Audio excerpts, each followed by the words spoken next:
할렐루야. 오늘도 새벽에 만난 하나님 오신 여러분들을 예수님의 이름으로 축복하고 환영합니다. 기도하겠습니다.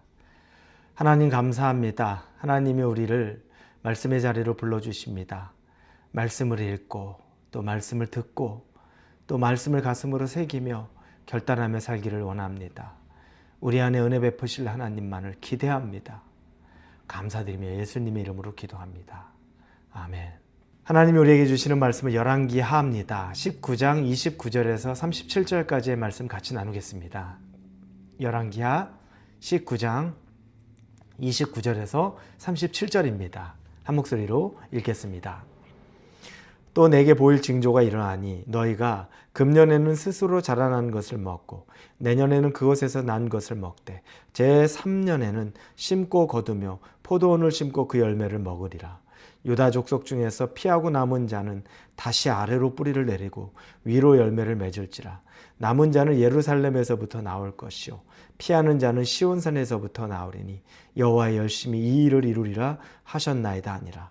그러므로 여호와께서 아수르 왕을 가리켜 이르시기를 그가 이 성에 이르지 못하며 이리로 화살을 쏘지 못하며 방패를 성을 향하여 세우지도 못하며 치려고 토성을 쌓지도 못하고 오던 길로 돌아가고 이 성에 이르지 못하리라 하셨으니 이는 여호와의 말씀이시라.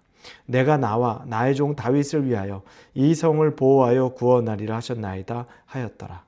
이 밤에 여호와의 사자가 나와서 아수르 진영에서 군사 18만 5천 명을 친지라.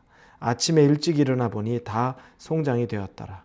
아수르 왕 사네립이 떠나 돌아가서 니누에 거주하더니 그가 그의 신 니스록의 신전에서 경배할 때 아드람멜렉과 사레셀이 그를 칼로 쳐 죽이고 아라랏 땅으로 그들이 도망하며 그 아들 에살핫돈이 대신하여 왕이 되니라.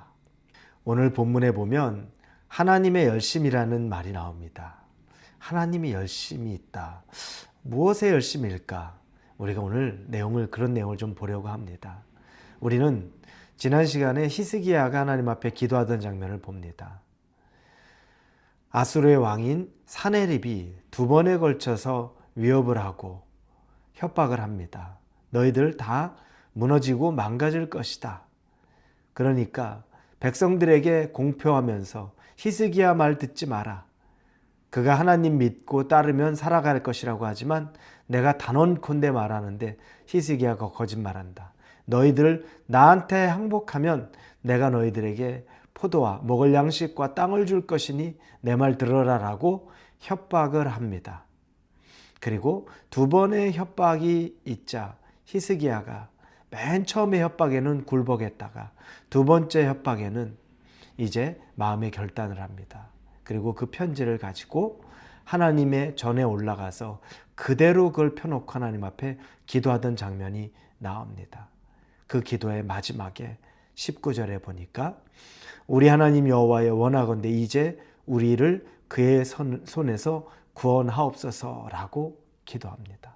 하나님, 난 할 수 없습니다. 하나님이 당신의 손으로 그 악한 자의 손에서 우리를 구원해내 주십시오라고 간청하는 장면이, 간구하는 기도를 올렸던 것 우리가 지난주에 토요일 날 말씀을 통해 보았습니다. 오늘 본문에 보니까 하나님의 응답이 이사야 선지자를 통하여 히스기야에게 전달됩니다. 19장 20절에 아모스의 아들 이사야가 히스기야에게 보내이르되 이스라엘 하나님 여호와의 말씀이 내가 아수르 왕 사네립 때문에 내게 기도하는 것을 내가 들었노라 하셨나이다. 히스기야의 기도를 들었다고 20절에 이야기하면서 그 내용들에 대해서 말씀하십니다. 여러분, 하나님은 히스기야의 신음소리까지 들으신 겁니다. 그가 제정신으로 기도했겠습니까? 정말 하나님 앞에 미친 듯이 기도했을 겁니다. 생사를 앞에 두고 백성들과 자기의 목숨이 바로 앞에 있는데 그냥 기도했겠습니까? 정말 목숨 걸고 했겠죠. 그 신음의 소리를 하나님이 들으시는 겁니다. 저와 여러분의 신음소리를 하나님이 들으십니다. 저와 여러분의 간절함을 하나님이 듣고 계시는 겁니다. 그게 기도입니다. 하나님은 우리의 그 작은 음성 하나에 귀를 기울이시고 그 기도에 또 응답하기를 원하시는 겁니다. 그러면서 하나님이 말씀하셨죠. 사내립을 내가 죽일 것이다. 그리고 오늘 본문 끝에 보면 정말 사내립이 죽임을 당하고 그리고 그 아들이 그 뒤를 이어서 왕이 되는 장면이 나옵니다. 말씀이 이루어집니다. 그러면서 결론적으로는 사내립이 죽지만 그 과정 가운데 그들에게 하나님이 주시는 또 다른 중요한 말씀이 있습니다. 29절 31절에 보면 이렇게 쓰여 있습니다.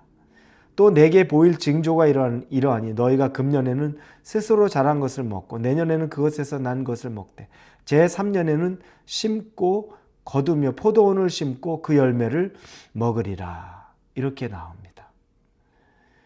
하나님의 계획에 순차적인 하나님의 계획이 있다는 겁니다. 최종적으로는 사내립이 죽게 되는 것을 말하지만 그 이전까지 순차적으로 그들이 또 경험해야 될 일들이 있습니다. 뭐냐면 첫 해에는 그 징조를 얘기해 주는 겁니다. 그 땅에서 그냥 자란 것을 먹게 된다는 겁니다. 야생의 음식들, 풀들 그런 것들을 먹게 된다는 거죠. 그런데 둘째 해에도 마찬가지입니다. 야생에서 자라는 걸 먹습니다.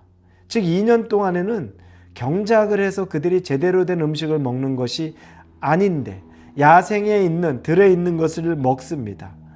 불완전하죠. 그러나 완전히 굶는 것은 아니라는 겁니다.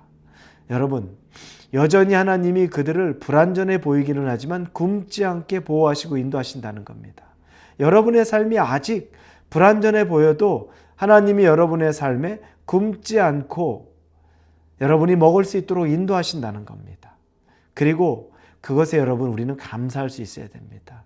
내 성에 차지 않는다고, 내 시간 계획에 맞지 않는다고, 내가 만족스럽지 않다고 여러분 불평하기보다 그것까지 허락하신 하나님에게 지금은 감사할 수 있기를 바랍니다. 그리고 야생의 것에 감사하고, 그러나 때가 이르면 시간이 지나 이제 3년째가 되면 본문에 보니까 비로소 땅에 씨를 뿌리고 경작해서 그 열매를 먹게 된다고 합니다. 이제 안정기에 접어든다는 거죠. 시간 계획이 있습니다. 하나님의 계획이 있습니다. 여러분을 두고도 하나님이 가진 계획이 있다는 겁니다. 야생에서 2년 동안 들에 피는 것으로 먹고 살 수 있게 해주시지만 만족스럽지는 않았는데 3년째 되니까 이제 땅에 씨를 뿌리고 경작해서 열매를 거두어서 먹을 수 있는 그 은혜가, 또 다른 은혜가 우리에게 있다는 겁니다. 시간이 필요하다는 것도 인정하시고 그 시간을 인내할 수 있어야 되고 또 그 시간 동안에 여러분이 가질 마음은 감사하고 기대하는 마음이 필요합니다. 하나님이 우리에게 이걸 말하고 있습니다.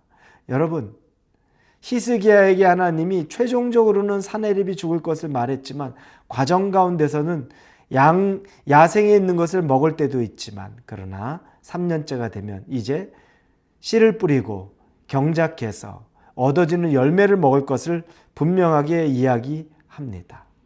여러분, 그러면서 오늘 본문의 31절에 남은 자는 예루살렘으로부터 나올 것이요 피하는 자는 시온산에서부터 나오리니 여호와의 열심이 이 일을 이루리라 하셨나이다 하니라.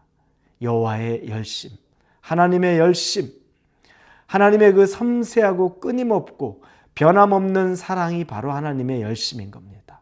여호와의 열심인 겁니다. 하나님이 왜 이렇게 열심을 낼까? 일하시나? 그건 우리를 향한 사랑이고 변함없고 끊임없는 그 사랑이 바로 하나님의 열심이라는 겁니다. 그 열심 여러분 믿음으로 받고 여러분에게 임하시는 걸 경험할 수 있기를 예수님의 이름으로 축원합니다. 기도하겠습니다. 여호와의 열심을 경험하고 싶습니다. 하나님, 그것을 내 간증으로 만들고 싶습니다. 그러기 위해 인내도 필요하고 감사도 필요하고 순종도 필요합니다. 준비되게 하여 주시옵소서. 예수님의 이름으로 기도합니다. 아멘.